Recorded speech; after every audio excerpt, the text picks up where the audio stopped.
여러분, 저 드디어 첫 차를 뽑았습니다.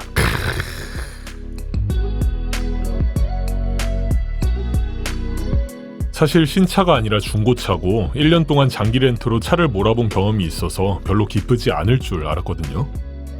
그런데 저 왜 이렇게 기쁘고 설레는 걸까요? 여러분, 원래 첫 차는 다 이런 건가요?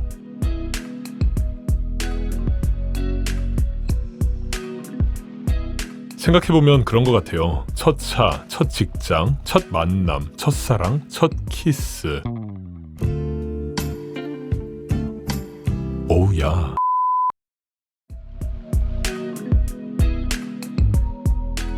인생에 있어 첫 번째로 하게 되는 모든 경험들은 언제나 강렬하게 기억에 남아 이따금 그 모습을 드러내곤 합니다. 그리고 이후의 경험에도 어떻게든 영향을 미치며 우리 삶에 큰 영향을 주죠. 저의 이 첫 차도 저에게 그런 경험으로 남게 되겠죠. 자, 오늘은 이 처음과 관련된 한 작곡가의 곡을 이야기해볼까 합니다. 자신이 작곡한 첫 번째 협주곡의 영향에서 평생 벗어나지 못했던 작곡가, 브루흐의 바이올린 협주곡 제1번입니다.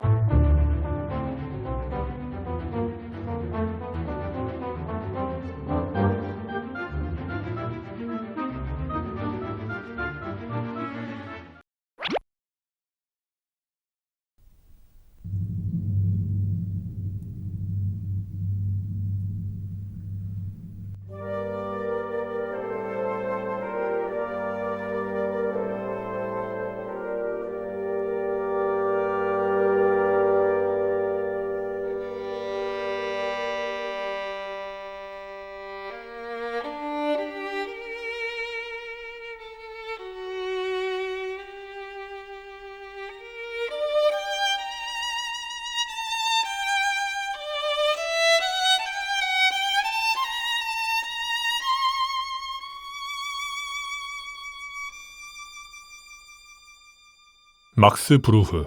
아마 이 작곡가를 처음 들어보시는 분들도 많을 겁니다. 브루흐는 브람스보다 5년 늦게 태어난 낭만시대의 작곡가인데요. 독일 쾰른에서 태어나 소프라노였던 어머니에게 피아노 교육을 받으며 음악을 시작했고 9살부터 작곡을, 14살 때는 무려 교향곡과 현악 사중주를 작곡할 정도로 뛰어난 재능을 보였죠.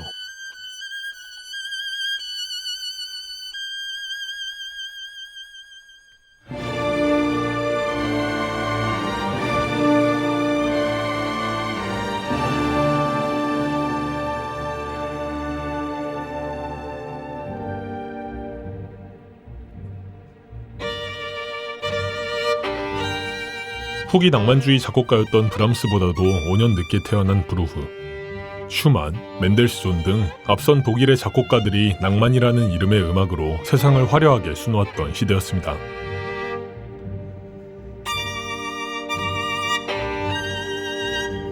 독일 낭만주의의 전통 위에서 탄생한 브루흐는 앞선 작곡가들을 롤모델 삼아 그들의 작곡 스타일을 따르기로 결심했습니다. 특히 멘델스존을 멘토로 삼았고 실제 작품 곳곳에 그의 영향이 배어있죠.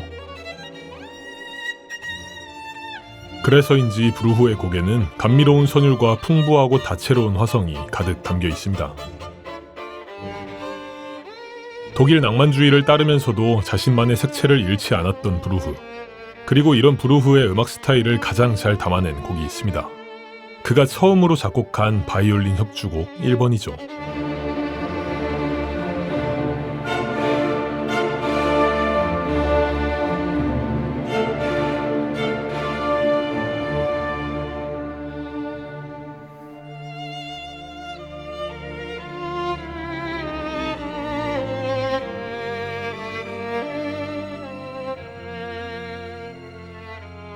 브루흐는 당대 최고의 바이올리니스트였던 요제프 요아힘의 연주를 보고 영감을 받아 바이올린 협주곡을 작곡하기로 마음먹습니다. 그렇게 1866년 이 바이올린 협주곡의 첫 번째 버전을 발표했죠.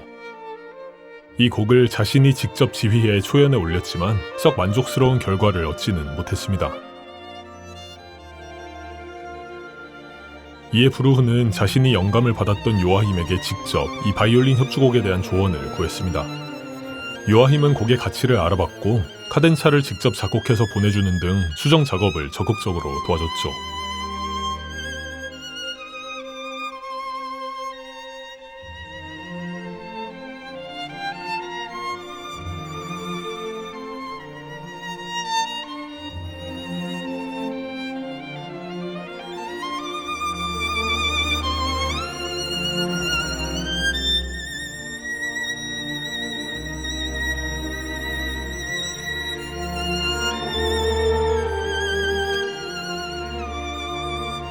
요아힘 덕분에 곡은 높은 완성도를 가지게 됐고 1868년 요아힘이 직접 협연자로 참여해 이 개정판을 초연해 올렸습니다.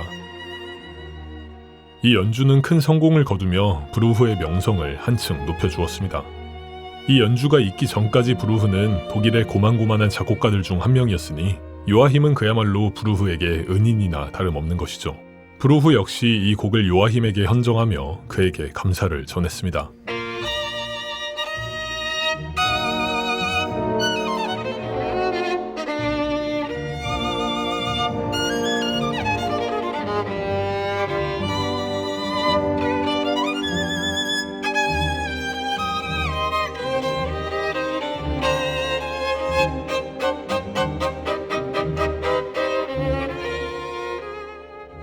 대부분의 협주곡이 그렇듯 이 곡 역시 3개의 악장으로 구성되어 있습니다. 오늘 들려드리는 1악장은 2악장으로 향하는 전주곡의 성격을 띠고 있는데요. 실제 브루흐도 1악장을 전주곡이라 명명했고 1악장이 끝난 후 쉬어가는 구간 없이 바로 2악장이 시작되도록 작곡했죠. 1악장도 좋지만 우수에 젖은 서정적인 선율이 돋보이는 2악장과 집시풍으로 힘차고 화려하게 진행되는 3악장 역시 꼭 들어보시는 것을 추천드립니다.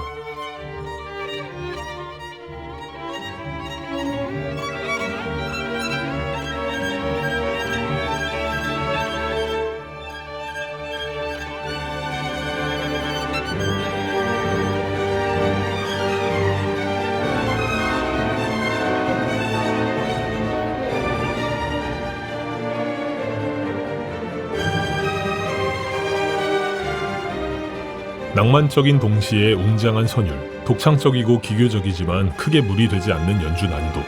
브루흐의 바이올린 협주곡은 당시는 물론 오늘날의 많은 바이올리니스트들에게도 사랑받는 곡입니다.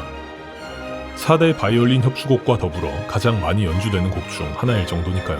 이 역시 바이올린이란 악기에 대한 이해가 높았던 요아힘이 작곡을 도왔기 때문이겠죠.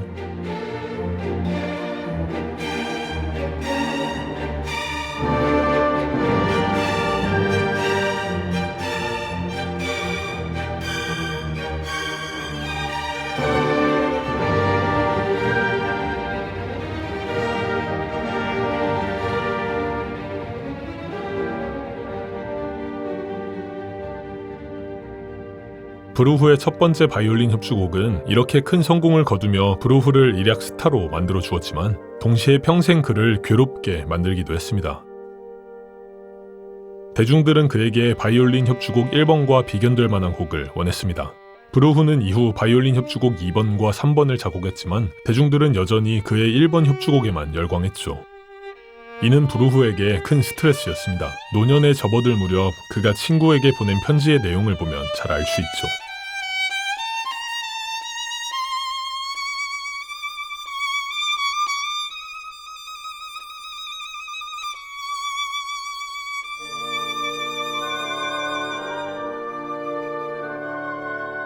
바이올린 협주곡 1번에서 오는 스트레스가 이것 하나뿐이었을까요? 이 곡을 작곡할 당시 브루흐는 몹시 가난했습니다. 이름이 알려지지 않은 무명의 작곡가였기 때문이었죠. 그래서 이 곡의 저작권을 헐값에 팔아넘기는 실수를 범합니다. 바이올린 협주곡 1번이 세상에 알려지고 큰 성공을 거두며 브루흐와 이 곡 모두 엄청난 명성을 얻게 됐지만 당연히 브루흐에게 돌아오는 수입은 없었습니다. 저작권이 그에게 없었기 때문이죠.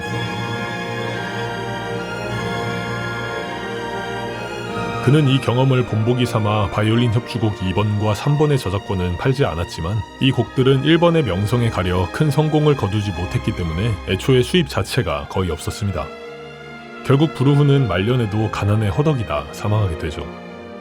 80세가 넘도록 장수했지만 죽을 때까지 본인이 처음으로 작곡한 협주곡의 영향에서 벗어나지 못했던 브루흐.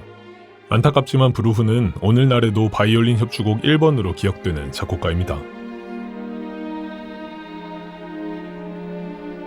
여러분의 처음은 지금의 여러분에게 어떤 영향을 미치고 있나요? 오늘의 클래식 읽어주는 남자, 브루흐의 바이올린 협주곡 제1번이었습니다.